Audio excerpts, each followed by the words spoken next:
The wetlands of Louisiana are spectacular. It's a region I adore. As a natural habitat and a fishing ground, they are truly precious. Without the wetlands, they say, there would be no Louisiana. Then earlier this year, a story swept the world, putting this paradise at risk and sparking a chain of events that threatened to impact on billions of people around the world. 11 people are missing after an explosion and fire at an oil rig in the Gulf of Mexico. Thousands of gallons continue to pour into the Gulf of Mexico. A rate of more than 500,000 gallons a day. Says the oil slick in the Gulf of Mexico is now the biggest environmental disaster. 11 men were killed and 4.9 million barrels of oil ran into the ocean, threatening the wetlands and all who depend on them. As far as I'm concerned, BP is responsible for this horrific disaster, and we will hold them fully accountable on behalf of the United States, as well as the people and communities victimized by this tragedy. BP threw everything it had at the problem, but few people expected the success that was claimed just a few months later. As news emerged that the bulk of the oil from the leak has either evaporated or been contained. Tonight, President Obama signaled the beginning of the end and confirmed that 75% of the escaped substance was no longer in the ocean. 4 months after the disaster, I am back in Louisiana to find out how people have come through the crisis, how the wetlands and the wildlife have been affected, and whether it can possibly be true that the worst oil spill in American waters has just vanished.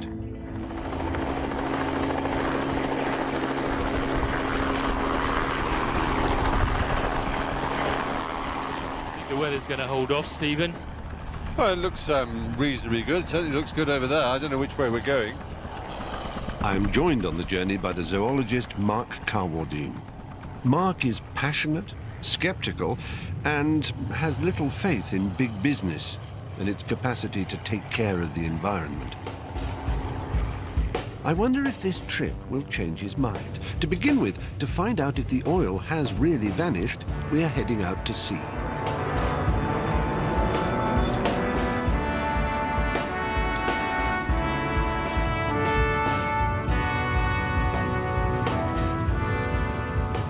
Well, there's no visible sign of any oil I can see.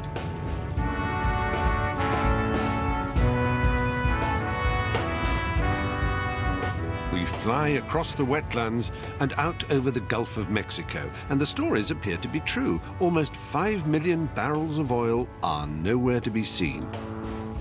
But there is plenty of evidence of the oil industry. I knew that there were lots of platforms and drilling rigs out here, but you somehow aren't prepared for the sight of it. There is nowhere you can rest your eye which doesn't fall on platforms, on ships plying between the platforms. It's like a kind of city of these Meccano constructions all planted in the sea. It's absolutely amazing. Gosh, it really brings home to me the extreme nature of oil exploration and oil drilling these days. You know, most of the easy oil, easily accessible oil has gone. It's a very hostile environment, isn't it? And as oil becomes scarcer and scarcer, I suppose it'll be more and more common for these kinds of environment to be used. And of course, the attendant risks of leakage that come with them. Of the 3,500 platforms in the Gulf of Mexico, the ill-fated Deepwater Horizon oil rig was extreme. Way beyond these rigs, it stood 50 miles offshore in water almost a mile deep, tapping oil 6 miles beneath the ocean floor. 2 days after the explosion, it sank to the bottom of the sea. Like drilling for oil in outer space. Looks pretty bad, that weather we're heading into, doesn't it? It does. We've been warned by the pilot that the weather in the Gulf can close in quickly, and we should be ready to turn back at any time if things take a turn for the worse. I think we can turn round now. We're going to head right into the storm. I think we'd better. Do you want to have a look? Oh my goodness, right there. That's nasty. The great depth of Deepwater Horizon's well isn't the reason we see no oil on the surface. That is significantly down to a controversial but apparently effective strategy of adding almost 2 million gallons of a dispersant known as Corexit to the ocean near the well. Corexit is designed to break up oil slicks. Instead of floating on the surface, the oil mixes with the water, becoming suspended at depth in tiny droplets in the hope that it will disperse on the currents. Corexit is considered by some to be itself toxic in the environment and is illegal for use in most of Europe. Though there's no sign of oil from 500 feet, we want to talk to some people who walk the beaches of Louisiana every day to see if they feel that spraying dispersant has solved the problem.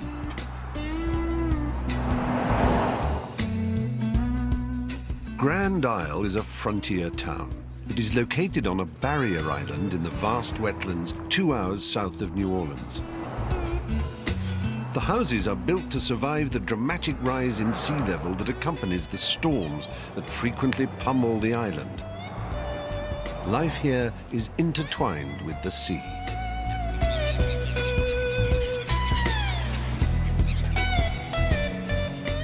Les and Barbara have lived in Grand Isle for many years.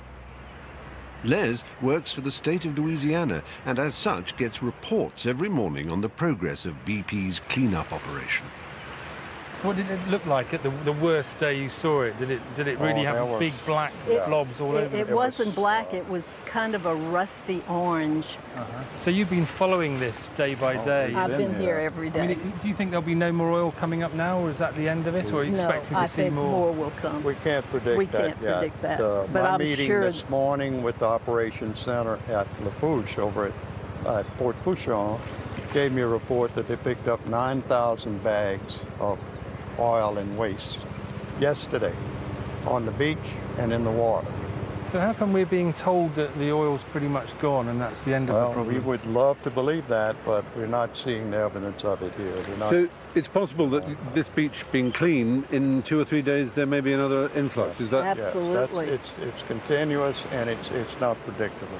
I see. As long as we've with seen the tides. It's not as, I can't even say it's not as intense as it's been because it's just so unpredictable.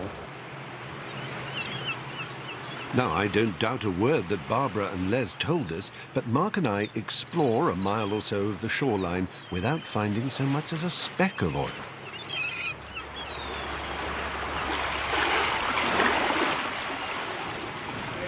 The next morning, I'm going through some of the latest scientific reports on the spill to see if there's any basis for the suggestion that oil is still washing ashore.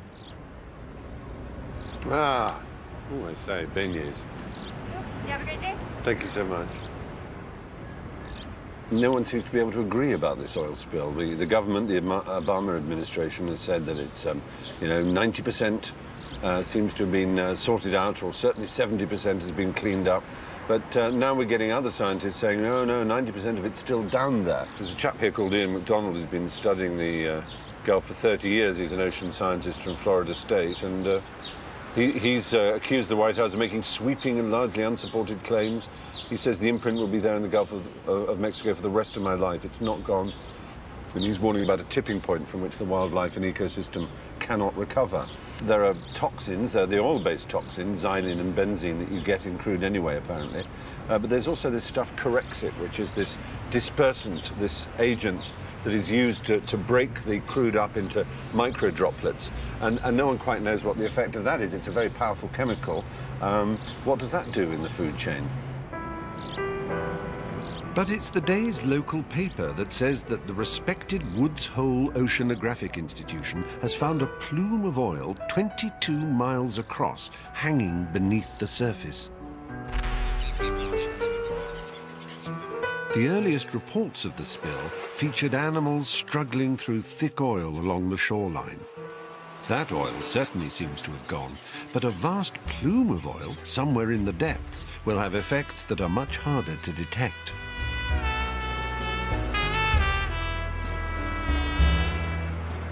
Hello. Hi. Welcome to the Institute for Marine Mammal Studies. Hello, Dr. Stephen. Connie Chess. Dr. Connie Chevis has been receiving animals that seem to have been affected by a plume of oil. Come on into our treatment room. Wow. All right, let's get turtle number 57. Since the spill, a spate of endangered turtles have been turning up injured by fishing hooks. Incoming. I can take that. This is number 60. So he came in with the 2 hooks that you saw in the x-rays. Yeah. We took him to surgery yesterday and removed the 2 hooks, and now I'm wanting to evaluate to see what he looks like. But these are the surgery sites down here. Connie is seeing large numbers of turtles that have been caught on fishing lines, something that is very unusual and something that has greatly increased since the Deepwater Horizon spill. Normally, we get 1 to 3 a year that are caught on fishing lines, and right now we're up to about 50 turtles. Could this be because they were moving from the oil? That's one possibility. And coming in closer to shore than normal. Yeah. Right. Secondly, is it that the fish were moving from the oiled areas to the non-oiled areas? And so there's a lot of factors involved, and we can't say, well, that's the answer. No. The whole scheme of things is we've got to collect all the facts we can, and then we put everything together and rule out whatever can be ruled. That is science, exactly. Critically endangered Kemp's Ridley turtles are the smallest and rarest sea turtles on Earth. Once the hooks are removed, everything is done to give each individual the best possible chance of survival. It's exactly the same as one you'd use for a baby. Don't you love it? That's great. It's still alive. Nice steady beat, that. But based on your experience the last 6 months or so, what's the prognosis for number 60 here? I think it's got a very good prognosis. Yeah? Yeah. Okay, so is there a certain way of holding it? Just like this. Yeah. Yep, just make sure you got a good grip. She's pretty slippery. Got it. It's quite heavy. All right, yes. Got it in the water. Okay. Oops, sorry. This is our exercise pool. Right, These turtles are going to be released soon, so we go. want to make sure they're conditioned to be able to swim. Wow. Oh, look at that. He's racing away. Look at that. You've done a good job with this one. Power. It counts their laps. Loving Yeah, this, they need isn't it? the Look at that. exercise. Yeah. Really I'm a enjoying believer in conditioning and getting us in shape. We don't throw somebody out to run a marathon without getting in shape. No, really. no, that's true. Stop Or looking to at me when survive you... in the wild. Please stop looking at me when you say... Oh, you weren't looking at him too, yeah. actually. That's true. Not really.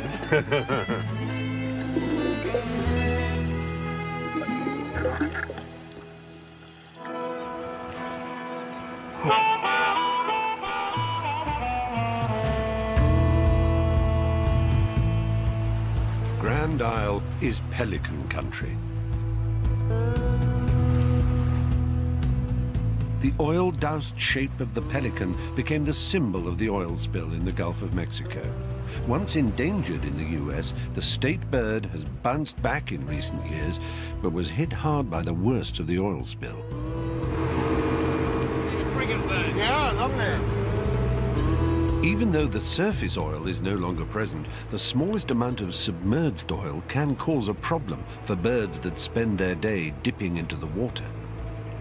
We're traveling to some islands known to be key breeding sites for this iconic species, together with Tom McKenzie of the US Fish and Wildlife Service. Tom is still having to perform daily patrols to look for pelicans that may have swallowed oil. The booms, designed to keep the original slick from the nesting site, now double as fishing platforms for the birds. Do you know how many pelicans were killed by the oil? Probably in the 3,000 range. And is that the sort of number you might have expected, or? Yeah, this whole operation, I've gotten out of the prediction business. You just can't tell. Everything has been big surprise. This has been one of the biggest ones, the longest one, the most expensive response, the largest personnel and equipment response we've ever done. Excuse me. Capture the bird. At Queen Bess, we're waiting to catch a bird. At Queen Bess, Isn't it? 2-4. This is 102. You got something? All right, gotcha.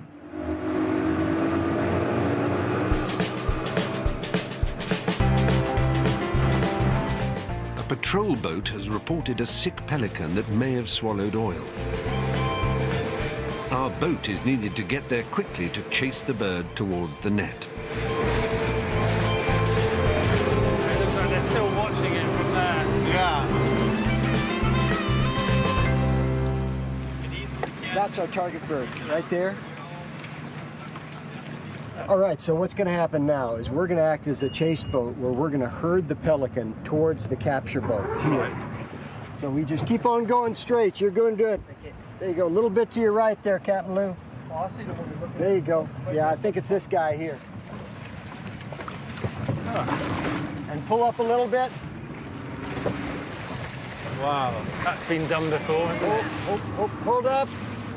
What's actually wrong with it? It obviously can't fly, but I think there's a... You got him. You got him. Oh, well done. There you go. Well done. That's fantastic. There you go.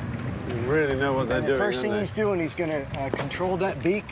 Yeah. Because even if they are immobilized, they have a very sharp beak. Powerful beak. Yeah. Not so much powerful, sharp.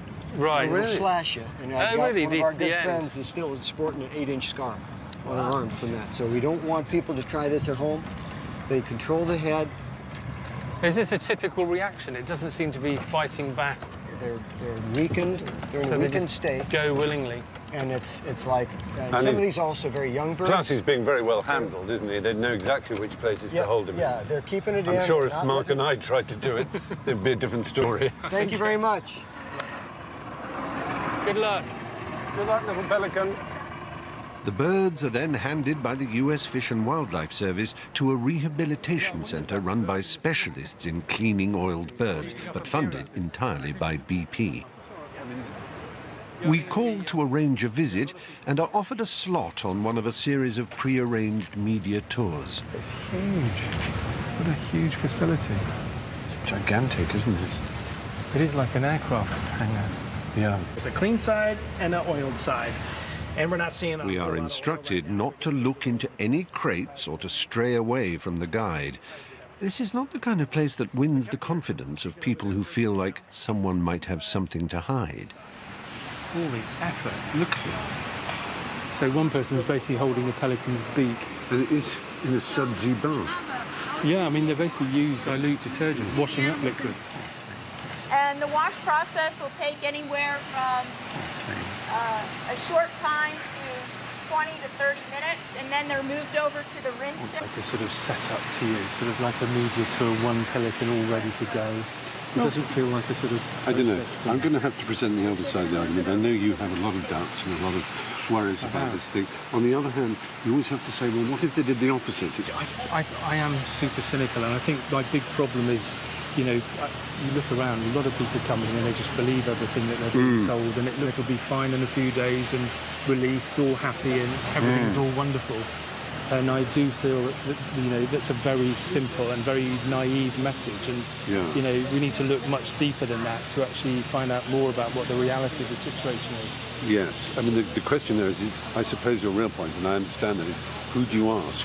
Because the state and indeed the government seem to be, I mean, they understand that this thing won't get solved unless they persuade BP to put hundreds of millions in, and BP's going to exact a price for that, and one of the prices will be that you don't ask certain questions, I guess. We're ready to go. Down the area, thank you. It's a good example. Yes, exactly. Of course, almost anything you can say about this crisis, you can say, well, they're all in the pay of BP, because in a sense they are, because BP has waded in with more money than you can possibly count. And I think what gets me is the fact that BP has very cleverly set everything up so that, you know, you can bring journalists and camera crews in, and, you know, I was listening to some of the, I'll whisper because there's some over there, but some of the crews and people talking, and they say, isn't it wonderful? All these birds coming in and being cleaned and being released, and what a fantastic job. And I'm standing there thinking, yeah, but this is exactly what BP wants us to see and believe. And, you know, the reality is, behind the scenes is, the vast majority of pelicans and gulls and terns, what have you, will never be seen. They'll have died a death out at sea, and nobody will ever find them.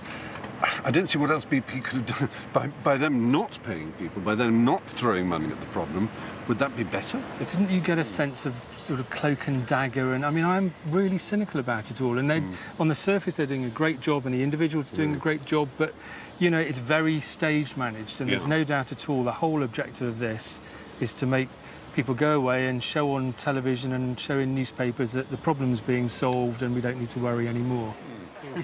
There may be only one way to settle this. I suggest we go back inside and put some of Mark's points directly to Jay Holcomb, our guide and the executive director of the International Bird Rescue Research Centre. You must have heard that the idea that BP is just basically buying up almost everybody in the... So they're stuffing their mouths with gold, as the phrase has it, so that you can't really speak against BP, you can't necessarily even criticise them. Does that worry you in a way? Because after all, you must be angry. Well, it doesn't worry me. I mean, it's just part of the reality. We did the Exxon Valdez spill and 21 years ago, and it was the same thing. And we were told that we sold out and all that stuff. The truth is, we're caring for the birds. There's nothing to hide. They're oiled. We don't deny that. And we're caring for them. It's simple. As far as my own personal opinions, I keep most of them private. And I have to be honest with you, I've done this work a long time. So the truth is, until all the information's in, which will be years down the line. We were just doing an interview in the other room where they were asking us, well, how's it going to affect the environment? Well, I don't know. I mean, I've never seen dispersant dumped like this before, an oil that they say is under the water. And so until there's hard, solid facts, we don't know what it's going to do to the environment or the birds in the future. But you're reasonably confident about sending a clean bird back, that it's not going to get oiled again? Because there are these talks of these enormous plumes under... I wouldn't say I was confident. I think that right now there's lots of birds out there that are clean, and there's fish available, and there's a clean environment as we know it. Whether what happens in the future, I don't know. But the alternative would be to keep them. We can't do that. So we have to take that risk.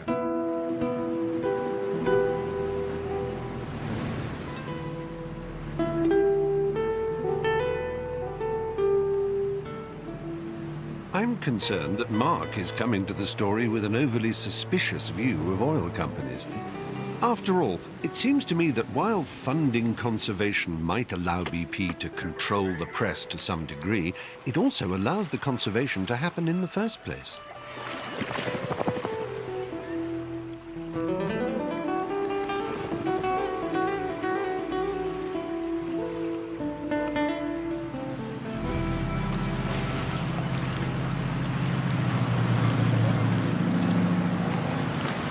As the day comes to an end, Mark explains why his view of the 6 global big oil companies is less than sympathetic. There's a handful of big oil companies, and when it happens in other parts of the world, with some very specific examples, nobody gets to hear about it and nothing is done. I mean, in Nigeria, in the Niger Delta, where there's a lot of oil, in fact, 40% of all American crude oil imports come from Nigeria. Really? They are spilling twice as much oil as was spilt in the whole Gulf oil spill every year in the Niger Delta. And people living there they're drinking contaminated water. This is affecting millions of people. They're eating contaminated fish, they're farming on contaminated land, they're breathing in contaminated air. And had you heard about that? No, I'm embarrassed not to know about it. No, but nobody does know about it. And because it's in Africa, the rest of the world doesn't take anything like so much interest. Because this is in America, it's a big issue, and you know, it's quite a smug attitude to make all this fuss and do all this cleaning and saying everything's going to be sorted and everyone will be put right. When actually, when they don't have to do that, it's not just BP, it's all the big oil companies, they don't.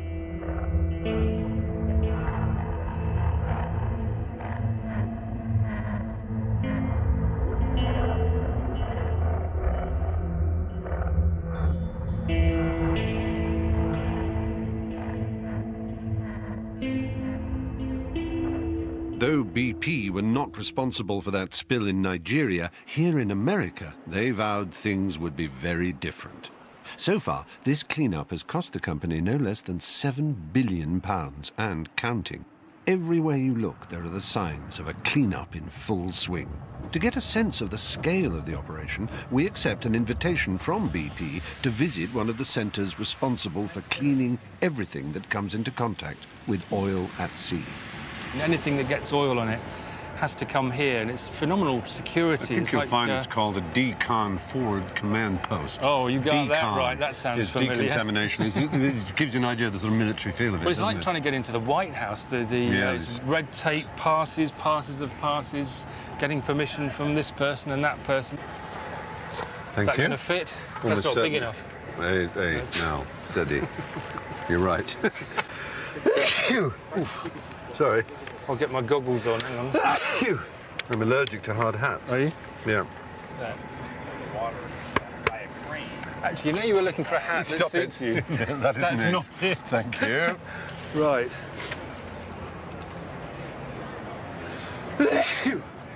With 45,000 square miles of fisheries still closed, this vast response will be in full swing for several months yet. It is a gigantic operation, isn't it? I mean, really, just the logistics of getting all this stuff in one place.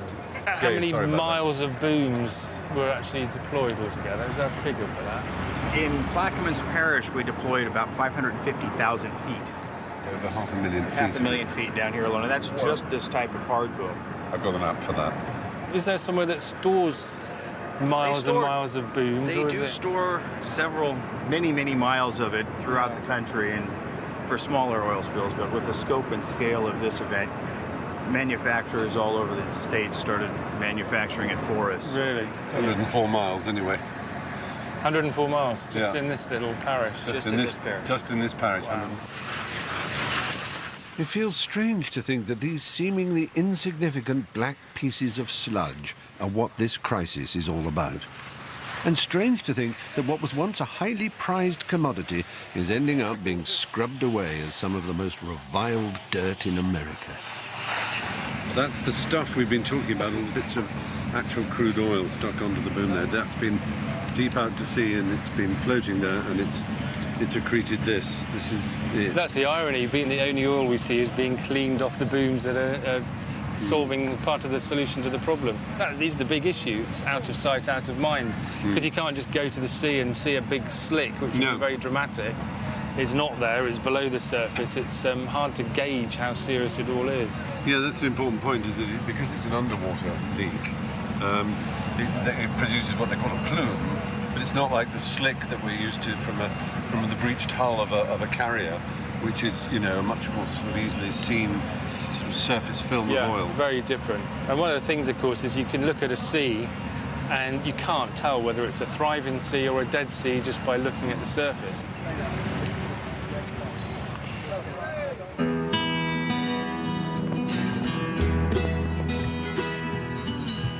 We have just a handful of days in Louisiana. To make the most of our time, we're splitting up.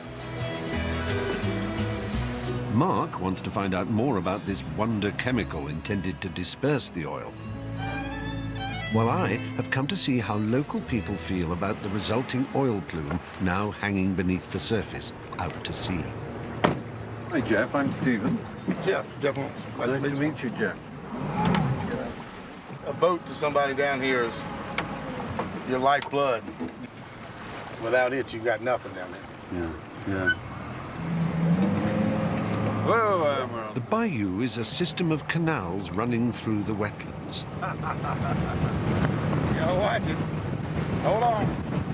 Jeff is taking me to his favorite place, a scattering of houses, some largely built out of junk, on the edge of the bayou. They're amazing, these places. They're all different. They're all kind of eccentric. This is the remnants of a historic community. Though a few people still live here full-time, most, like Jeff, just come here to fish, to hide away, and to enjoy the wetlands. Lovely looking shack. Nice camp. Lovely. Ooh. There you go. This is an amazing place, Jeff. I know this is important for you. You come out here when you camp, and you're confident now that the oil's not going to get in here into the marsh, into the bayou. We are going to get a hurricane or a big tropical storm in here. It could carry the oil as far in as the levees in New Orleans, depending on how large of a storm it is. If the oil is suspended in the water column out there offshore, either the storms are going to stir it up and disperse it, or it's going to draw it into shallower water, forcing the oil up to the top and then driving the oil further inland. A great deal of oil may be out of sight, but it's still out there, which means for Jeff, the wetlands are not off the hook yet. For him, this isn't just a wilderness. 90% of all marine species in the Gulf depend on this environment at some point in their lives. I wouldn't trade this for anything in the world. It's the best place on earth. It's the relationship that everything has with everything else here. The animals, you know, the mammals that live in the marshes, depend on the fish in the bayous. The fish in the bayous depend on the shrimp. The shrimp depend on the plankton. If you lose one, you have a possibility of losing them all. This is the nursery. This is where everybody lays their eggs and does their breeding. Right. But Jeff's greatest concern is shared by 1 million people who might never even have visited this place.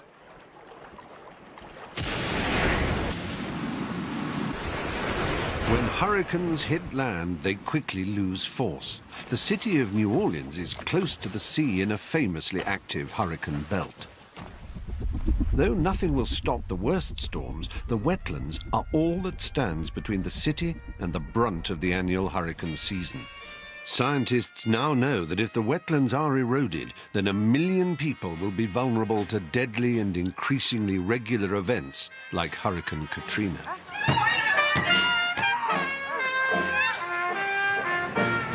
5 years ago today, Hurricane Katrina made landfall on the city of New Orleans. Tell them. Now we're going to bury some of these items here from the past. The list of excuses. And speaking of excuses, BP, we're going to put this in the box as well. Ladies and gentlemen, let's put her to rest. By chance, Mark is caught up in events marking the 5th anniversary of the hurricane. For the people of New Orleans, Hurricane Katrina is undoubtedly the most important event of the last century. It is a sign of the anger felt towards BP that the oil spill is now spoken of in the same breath.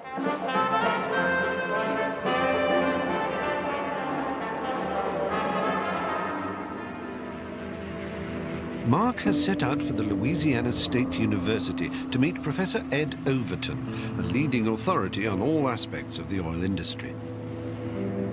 Professor Overton is looking at the impact of the dispersant Corexit on oil and the environment.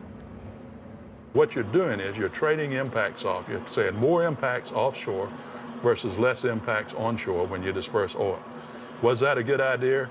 We don't know yet. It's a catch-22. Do you risk the shore or do you risk the open ocean? That's right. I tell everybody that dispersant use is a horrible idea. The only thing that might be more horrible is not using it and letting that oil come ashore.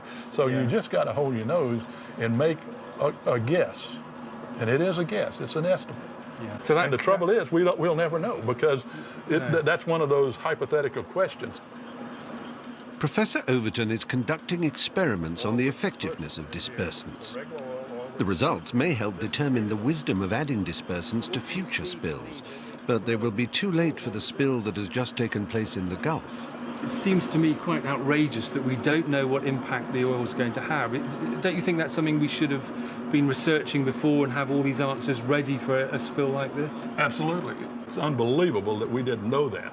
And what's even more unbelievable is that offshore royalties from the production of oil in these areas is the second largest source of income to the United States government after income tax. And almost some of that, but almost none of that was used to understand the implications of drilling in deep water. It's just unbelievable. And the companies that were asking for the permits should have equally been prepared. It just wasn't done. Everyone had a sense of complacency. They thought the engineering solutions would prevent this kind of spill. That blowout preventer was so heavily engineered that it had to work. It was just like the Titanic. It wasn't going to sink. Well, we know the Titanic is on the bottom, and we now know that that blowout preventer didn't work. The last great oil spill to grab the front pages was the Exxon Valdez spill, in which over 260,000 barrels of crude oil entered the ocean on the 24th of March, 1989. Though it was the ecological disaster that grabbed the headlines, we now know that the way it was dealt with only served to compound the misery for many people caught up in it. 21 years later, fishermen claim the company has still not paid the full amount awarded by the courts to those affected. Clean up that oil. See y'all later. From the outset, BP promised that this time things would be very different. Jeff is taking me to see one of his neighbors. Unusual name. James Phillips is a shrimp fisherman who can't make a cent unless the fishing grounds are declared safe and reopened. But he isn't complaining. Right, I'm Stephen. James Phillips. Nice to meet you. So how do you earn a living in the meantime? Yeah. Well, BP, you know, they send us a little check every month, you know, for us to keep us going till they open this up. Right. Yeah, they doing that. Would you say then that BP have handled this crisis well and satisfactorily? On my end, and you know, as far as fishermen, you know, to me, you know, they did pretty good. I have no complaint, you know. I can't speak for all the rest of them, you know. No, I understand. Yeah. And are you being used in the cleanup operation? Yes, sir. Yeah, they use us to clean up, to go clean up. So when you're not fishing, you're being paid to help with the cleanup? Right. No, they paying us boatways. They hired a boat to go clean up. Oh, right. And they also just pay us on the side for not fishing. Oh, there we go. I got a few crabs. Though James can't sell his catch, he is allowed to catch food for his family. Being compensated both for the use of his boat and for loss of earnings, it may be true to say that James and his family have never had it so good. Thank you, James. Good luck. At its height, BP were receiving 1,500 claims every day for compensation against loss of earnings, and they have paid out over $300 million to date. Though most of the claims came from fishermen, some also came from waitresses, dock workers, electricians, and one was from the Mimosa Dancing Girls strip joint, claiming that fishermen could no longer afford to frequent the club.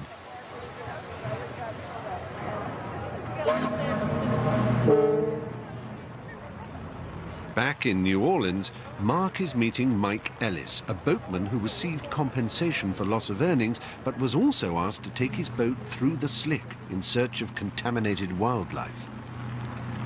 I did that until I blew my engines up by running through the oil. Really? There was that much oil on the surface? Oh, it was nasty. One day you'd go out there and as far as you could see would be just oil. I mean, you could not see open water. The engine stopped working. What happened then? I had to take it and get it repaired. Which they paid for, presumably? No, they still haven't paid for that. Really? I'm still out. I mean, I had to put another set of engines at $40,000. Really? It completely destroyed the engine? Yes. Mm-hmm. So what did they get you doing then? Whatever they needed. You're seeing what you do, and the only thing that you know, destroyed. And you're forced to put on a smile and basically chauffeur the people around that caused you all this trouble. You can't come in and destroy all of my stuff, all of my friends' stuff. Everyone I know fishes. You can't come in and destroy our world and expect us just to be all happy and cheerful about it. Everything I do and everything I have done is now wasted. I've got so much money invested. I've got a house down there. I've got a $200-something thousand boat, and it's all wasted now. All of the last 7 years is gone down the drain. They've taken all of that from me. And having such a big impact on your wife and kids as well, indirectly. Yeah, it's really, obviously really upsetting you. Is it because you feel so helpless? Yeah, well, that's the part you don't like. You know, when your wife calls you crying. Or you've got to pay bills, so you got to take money out of your child's savings account. Is that what you've had to do? Things are that desperate? Yeah. You know, I can be mad at them and everything like that and despise them. That's, you know, I can deal with that. But when I've got to take from my daughter. Though the surface is clear, it is the plume beneath the surface that now prevents Mike from deep-sea fishing, and nobody can predict how long that will remain.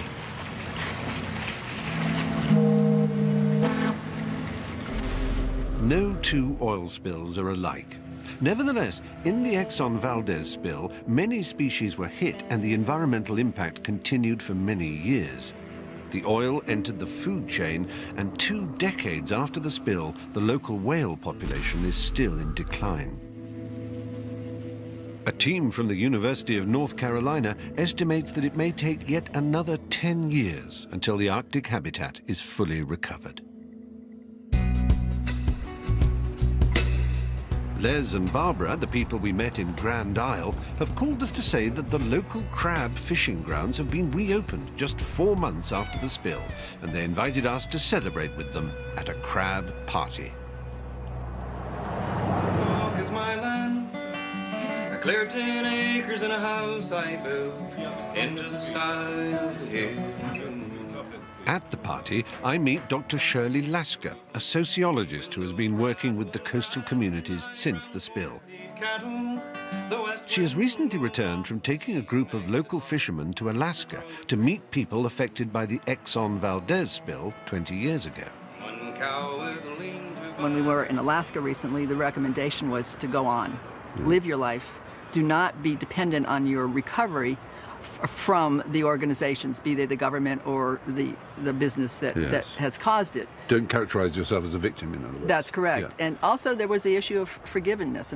Do you forgive but still make sure that the resources are there for the domestic violence, for the corrosive community when the arguments start as to who's at fault? Are you saying that you can lay out the door of a corporation domestic violence, that it follows as the night the day, that if a corporation lets people down, a man will naturally raise his hand to his wife? Because you have a situation in which the income of that family has been stopped or is uncertain. Yeah. And when the fishers stop doing the booming on the oil, they really truly will be out of work. Yeah, and therefore it's perfectly natural to hit the waves. And therefore, under stress, it is possible. And we found, remember, this is our second catastrophe. We're old hands at this. Yeah. This is the first oil that was collected from the beach. Really? I saw it in the kitchen. I thought it was homemade chutney. It does look like chutney, but make sure you don't get it on you because they say it's very toxic.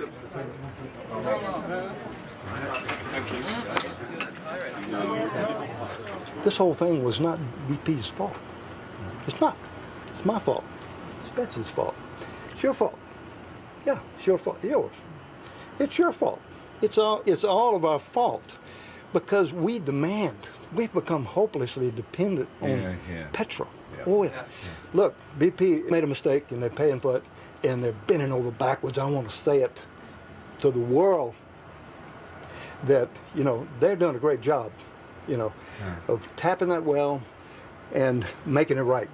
Take one. Oh, we got crab. Oh my goodness. Do I just grab one? Wow. So I'm a kind of guinea pig here. The government says they're safe. We're all going to watch. Okay. Which are the bits I can eat? Take it.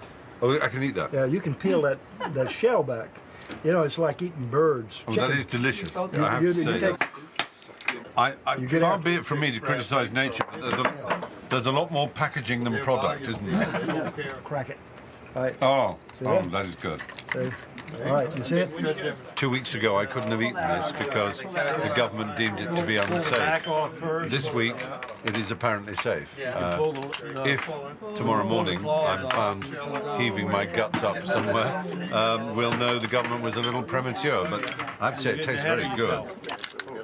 The only constant thing on this trip is that we keep running into paradoxes and contradictions, which perhaps should not be surprising in remote, nostalgic seaside communities who have come to depend on the giants of a global industry. South Louisiana, at the end of Highway 1. My daddy took me fishing, Grand Isle, when I was young. And I can't remember all the fish I caught that day, 'cause all that I could think about was the one that got away. The following day, Mark is up early. He's been trying to contact some researchers looking into the effects of the oil plume out in the deep ocean.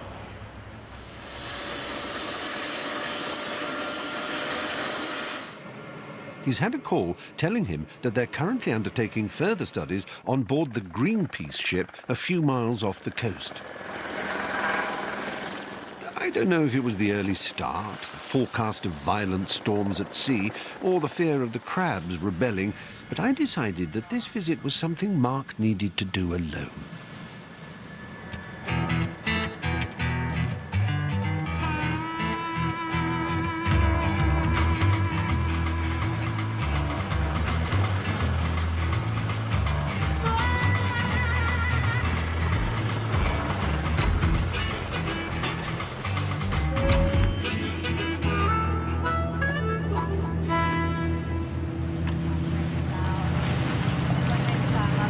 Well, we've made it okay. Helicopter got here, strapped safely on the rear deck back there.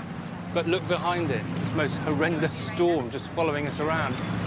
So we're going to go out on a boat with a whale researcher who's looking into the impact of the oil on the cetaceans in the Gulf of Mexico, and we are going to get absolutely soaked. Do I hold on to this? Okay.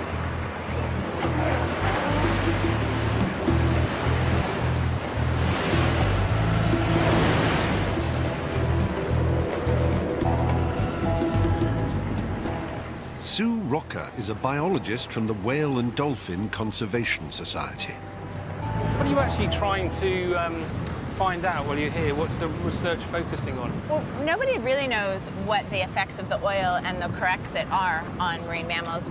That seems extraordinary. Isn't it? There was, after the spill, in the Exxon Valdez spill, the two orca whale populations decreased by 33 to 40%, respectively.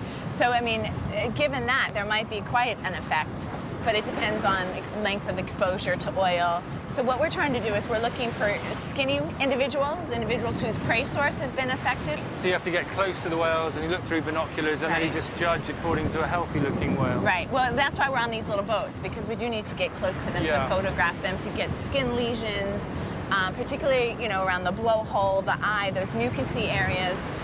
And what does that then indicate? Is that just not getting enough food, or is that? Well, no, those would be, sick? those would be long-term exposure to oil or Corexit dispersed since big wave. Everyone's okay?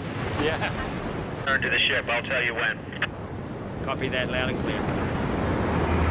So we have a go ahead, return now, Phil. Return now. On our way back. We have a water spout just on the starboard side of the Arctic Sunrise, just touched down. Yes. A water spout, that's serious. So everybody's secure, hold on, we're going home. Do you want us down? Yes, please, both down, let's go.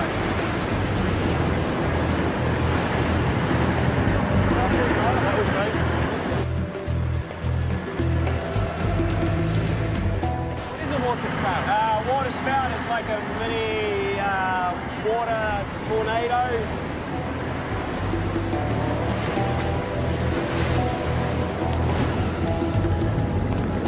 And we have a large squall about to hit us.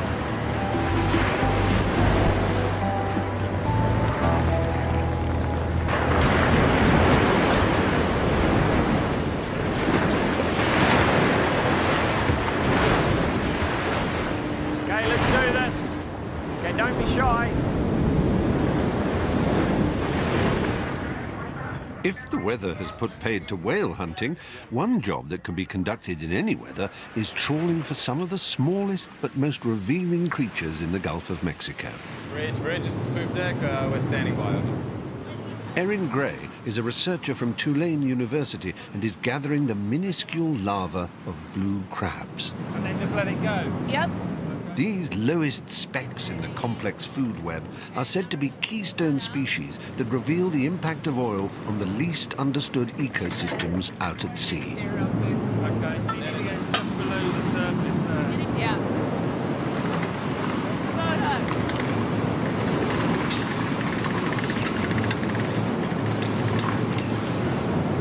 That's it. You got it, Georgia? Having acquired the specimens, Erin will take them back to shore for analysis under an electron microscope. That's a good haul, is it? Yeah, that's a pretty good haul.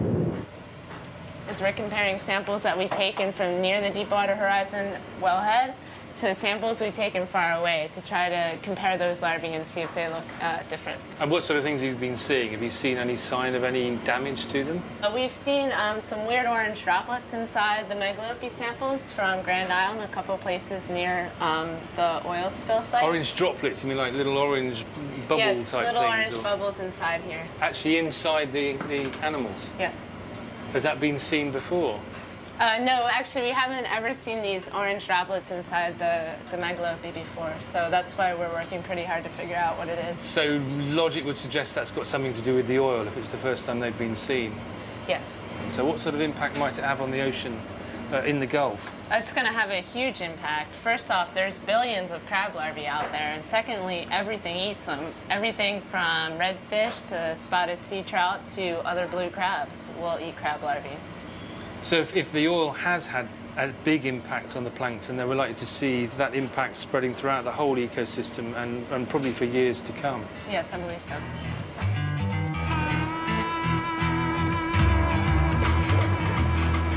BP had a hand in a disastrous accident.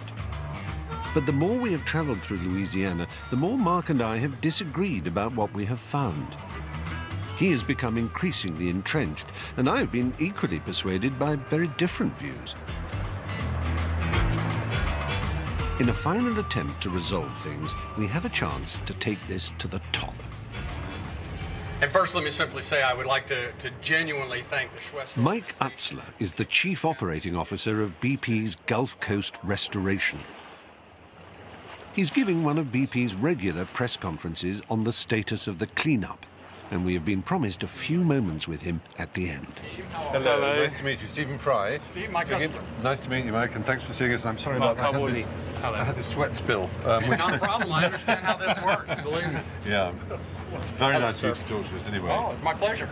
It seems that it was quite premature a few weeks ago to make the announcement that the vast majority of the oil has actually gone and disappeared. Would you agree that was a bit premature? We don't actually know whether the oil has gone or not. You know, the science that has been put into estimating what the oil, how much oil was spilled and how much oil has been recovered is a continuation. It's an estimate, and it's a series of estimates that will become refined as science continues to be refined. I mean, there's some recent research from, for example, the University of South Florida suggesting a lot of the crude oil has sunk right down to the depths where it's very difficult to detect it at all.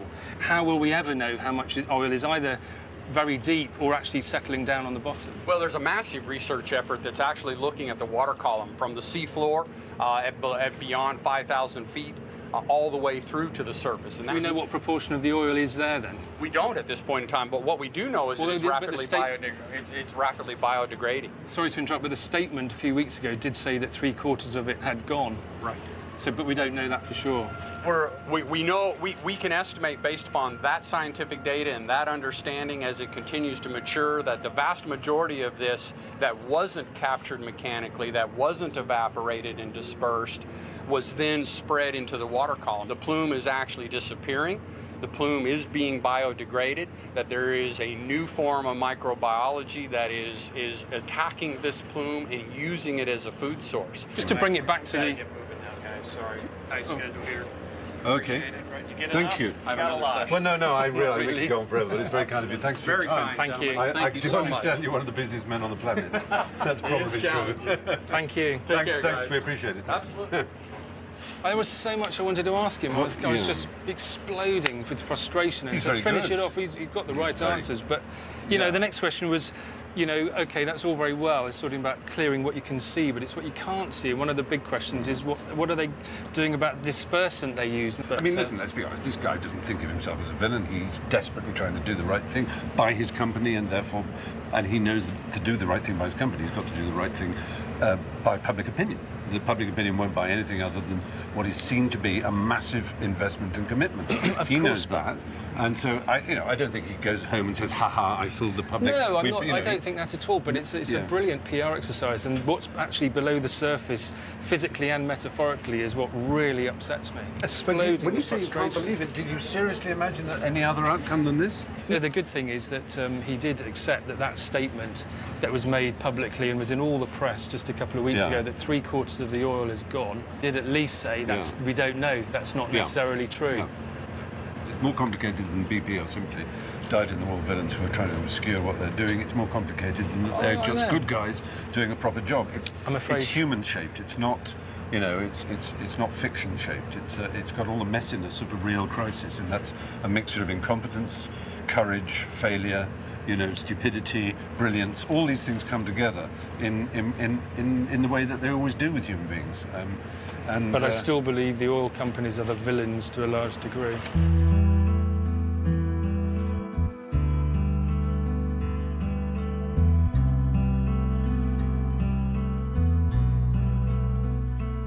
So little on this journey has been straightforward. Easy cliches have given way to the complexities of a real-life crisis. The images we expected were replaced with something trickier, harder to digest. It would have been convenient to have found heroes and villains, tragedies and happy endings, but it didn't work out like that. Not for me, anyway. In the end, this isn't the film I imagined Mark and I would make. I imagined coming over here and talking to him and finding a common ground on which we could assault the supervillain, the Bond villain that is BP and global capital and the exploitation of the world. And of course, it's very easy and very tempting to do that. There's no question that these companies are doing quite grave things to environments. On the other hand, these companies are super rich because all of us buy their product, myself included. I came here by plane and then by car. I go everywhere by plane and car. Let's face it, it's, if not an intractable problem, it's a deeply complex one, and we're all mired in it. And it's a bit of a cop-out to blame one company for being somehow responsible for offloading our own guilt, if you like, onto one corporation. I feel really, really strongly that big oil companies like BP and Shell are hugely to blame. They're big companies. All they're interested in is making profit. They don't seem to have any responsibilities. They talk clean, but they act dirty. And you know, this is a very good example here in the Gulf of Mexico, where when the blowout happened, it took months to find a solution. And my feeling is they shouldn't be able to do that kind of drilling, that frontier on the edge drilling for oil, unless they have solutions to hand. Whether the blame lies at the door of huge corporations or everyone who ever set foot in a car, there is one thing we do agree on. There is a price to be paid for this tragedy. 80 years ago, the first offshore rig had yet to begin drawing oil, and according to current estimates, in 80 years' time, the last drop of oil will have been drawn from the ground. We live at a historical fulcrum, the height of the oil boom. We live richly on it, without fully understanding the costs it imposes. We will have to hope that the future will not judge us too harshly for that.